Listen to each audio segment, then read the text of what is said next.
यूपीएसए महासचिव रवि रंजन ठाकुर प्रफुल्ल एवं अध्यक्ष एस राज ने निजी विद्यालयों के निदेशकों तथा शिक्षकों के वजूद पर खतरे को देखते हुए बुलाई बैठक।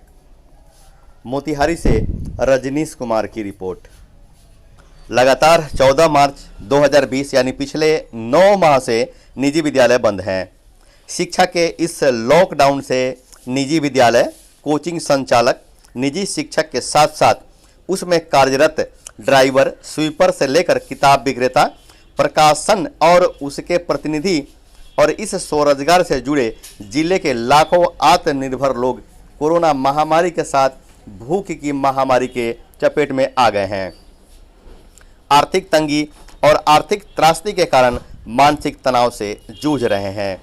फिर भी राज्य और केंद्र सरकार कुंभकर्णी चीर निद्रा में सोई हुई है।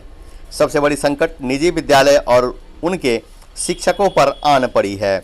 कारण कि जिले के 80% निजी विद्यालय किराए के मकान में हैं, जिनका किराया 20,000 से लेकर 1.5 लाख रुपये प्रति माह तक है।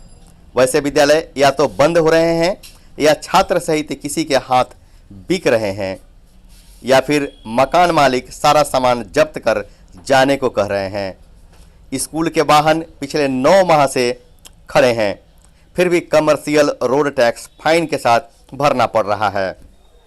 स्कूल में लॉकडाउन की वजह से बिजली का प्रयोग नहीं हो रहा है, फिर भी बिजली का कमर्शियल बिल प्रत्येक माह देना पड़ रहा है। जिन संचालकों ने स्कूल वाहन बैंक अथवा फाइनेंस पर लिया है, उनको आर्थिक तंगी में ईएमआई के लिए तंग तबाह करके गाड़ी खींचने की धमकी तक दी जा रही है, जिसके वजह से कितने संचालक जमीन गिरवी रख या पत्नी के गहने गिरवी रख के कई माह से ईएमआई भर रहे हैं, लेकिन अब कुछ बचा नहीं है। दीपावली व छठ जैसे त्यौहार में भी शिक्षक और संचालक 10 से 12% ब्याज पर कर्ज लेकर त्यौहार मनाए हैं। इससे ज़्यादा और कठिन परिस्थिति क्या हो सकती है। 80% शिक्षक गांव पलायन कर रहे हैं। बहुत सारे शिक्षक अंडा, दूध, सब्जी आदि की होम डिलीवरी के काम के लिए मजबूर हैं। आज राष्ट्र निर्माता और कलम का सिपाही दर दर की ठोकरें खाने को विवश है, जो सरकार या उनके प्रतिनिधि को दिख नहीं रहा है। 28 अक्टूबर से केंद्र ने स्कूल खोलने को एसओपी जारी किया, तब तक बिहार में चुनाव होने लगे, फिर पर्व और त्यौहार आ गया। अब बिहार के शिक्षा मंत्री बिहार की तुलना हरियाणा सरकार का हवाला देते हुए बिहार में प्राथमिक और मध्य तक के विद्यालय खोलने के पक्ष में नहीं है। ऐसे विद्यालयों की संख्या इस जिले में लगभग 3,000 से भी ऊपर है। इनके रोजी रोटी और भूखमरी का सवाल है। अगर संचालक मजबूरीवश इनको निकाल देते हैं तो इनका क्या होगा। फिर स्कूल खुलने पर अच्छे शिक्षक कहाँ से आएंगे। ये सब सरकार के दोहरी नीति की वजह से हो रही है। एक तरफ बाजार, मॉल, सिनेमा हॉल के साथ साथ अब आधी सीट के साथ दर्शक क्रिकेट देख सकते हैं, तो आधी संख्या के साथ स्कूल क्यों नहीं खुल सकते हैं। सबसे ज़्यादा अनुशासन और व्यवस्था तो निजी विद्यालय ही देते हैं, लेकिन सरकार उन चीज़ों पर ज़्यादा ध्यान नहीं दे रही है और उन चीज़ों पर अधिक ध्यान दे रही है जिसमें फ़ायदा अधिक है, जबकि शिक्षा देश और युवा भारत की रीढ़ है। आज इतना चुनाव हुआ, रैलियां हुई, छठ जैसे महापर्व हुआ, जहां सभी उम्र के बच्चे गए।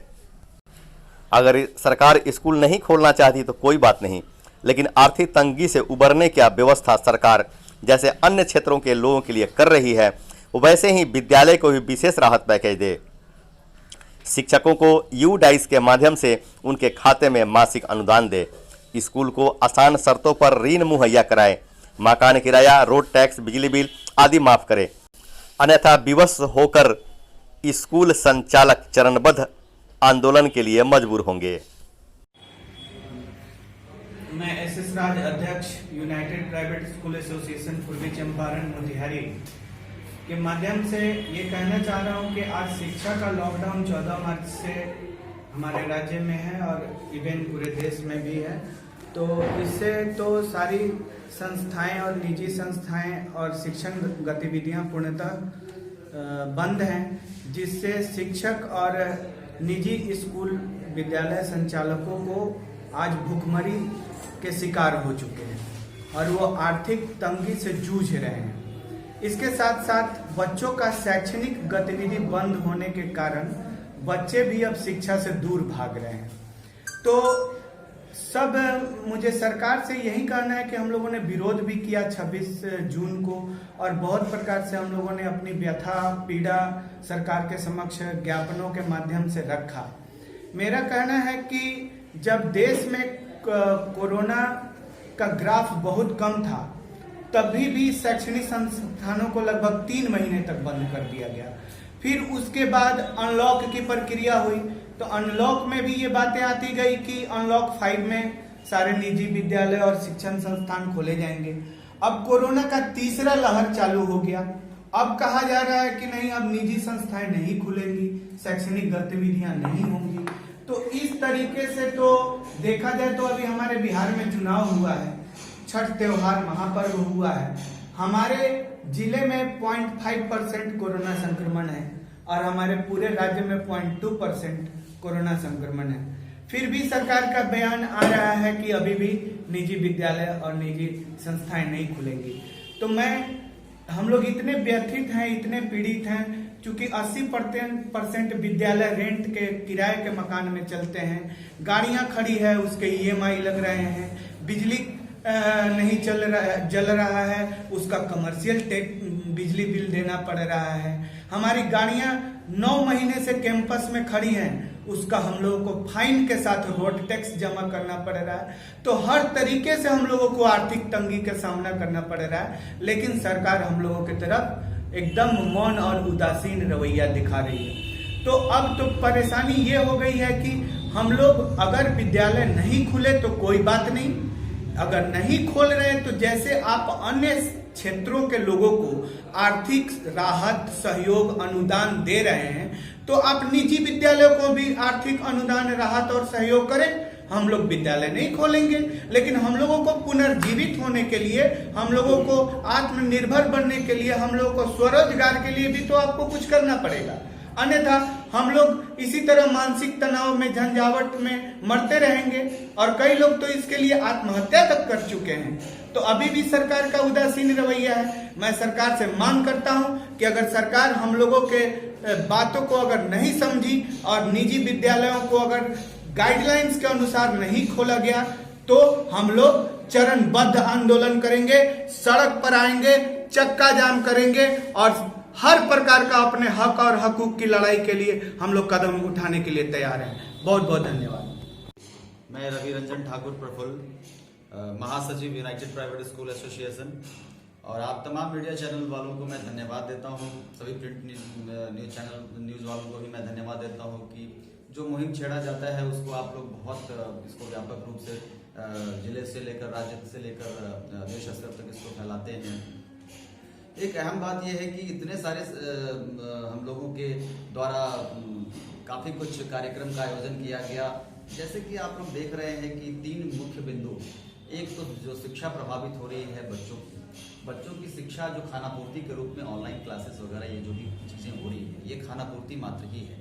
सच पूछिए तो ये शिक्षा जो है ये बेहद आवश्यक चीज़ है। जो लाखों करोड़ों बच्चे जो है हमारे जो शिक्षा से विमुख हो रहे हैं उनका जो भाग्य जो निर्माण होना चाहिए, तो और हम जाहिर सी बात है कि समाज निर्माता हैं और हमारे बारे में भी सोचना चाहिए सरकार को। सरकार जिस प्रकार से चाहती है अपने गाइडलाइंस को तय करे और इसमें स्कूल, मेरा मानना है कि स्कूल एक ऐसा जगह है जहां पर हर गाइडलाइंस को फॉलो करने के लिए एक प्रॉपर जो है विधिवत व्यवस्था की जाती है और हम लोग जो डिसिप्लिन जो है उस वे में उसको फॉलो करवा सकते हैं।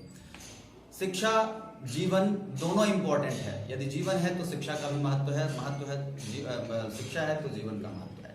अब रही बात कि आप अगर स्कूल नहीं खोल रहे हैं तो उसी जगह पे आप जो हमारे जो विद्यालय निदेशक बंधु हैं जो आत्महत्या कर रहे हैं, जो लगातार जो है पीड़ित होते जा रहे हैं, जो EMI के प्रेशर से जो है बहुत प्रताड़ित हो रहे हैं और मतलब अगर उनके जीवन का समाप्त ही हो जाना और उस पर कोई ख्याल नहीं रखना सरकार का, आप क्या मानते हैं? क्या यह मानवीय असामान्य भूल है? ये सरकार को इस पर जो है हमेशा इस पर जो ध्यान देना होगा। और अगर ऐसा नहीं होता है, आप बताएं कि लगातार अथक श्रम करने के बाद, अथक प्रयास करने के बाद, समाज को दिशा देने के बाद एक शानदार कार्यक्रम, एक शानदार अच्छा, एक बहुत बड़ी चीज मार्क करने वाली है कि बिहार में और कोई इंडस्ट्री नहीं है। बिहार में जो भी है सबसे बड़ी इंडस्ट्री है निजी शिक्षा का जो क्षेत्र है, ये एक बहुत बड़ी इंडस्ट्री है जो स्वरोजगार को का एक जो है प्रतीक है, जो आत्मनिर्भरता का प्रतीक है, जो हमारे माननीय यशस्वी प्रधानमंत्री जी भी कहते हैं और मुख्यमंत्री जी भी कहते हैं। तो अगर ये स्वरोजगार को जो जन्म देता है, स्वरोजगार को जो सपोर्ट करता है, आत्मनिर्भरता को सपोर्ट करता है, उसके लिए आपका कोई स्टैंड नहीं है। ये दुखद है और मैं आप लोगों के माध्यम से इस बात को सूचित करता हूं, नहीं तो ये फिर आंदोलन का रूप लेगा और हम सभी संगठनकर्ता इस पर विचार करने को बाध्य होंगे। वर्तमान परिवेश में शिक्षकों की क्या दशा है जब स्कूल बंद हो गई है? विद्यालय बंद होने के बाद में बहुत सारे शिक्षक जो है, आप जान सकते हैं कि इस दिवाली में बहुत सारे लोगों ने, मेरे साथ जुड़े हुए कितने शिक्षक कर्मी हैं जो जिनको मैं वेतन नहीं दे पा रहा हूं, मैं तो अक्षम हूं ही, साथ ही साथ उनकी क्या दशा होगी जो कम से कम सैलरी पे काम करते हैं, हमारे साथ देते हैं, बच्चों के भविष्य का निर्माण करते हैं। उनके पास कोई रोजगार नहीं है, वो टोकरी और मिट्टी भी नहीं ढो सकते। वो करें तो क्या करें, वो भूखमरी के शिकार हो रहे हैं, परेशान हो रहे हैं, व्यग्र हो रहे हैं। और किसी भी कारण अगर उन्होंने आत्महत्या कर लिया तो इसका जिम्मेवार कौन होगा, जरा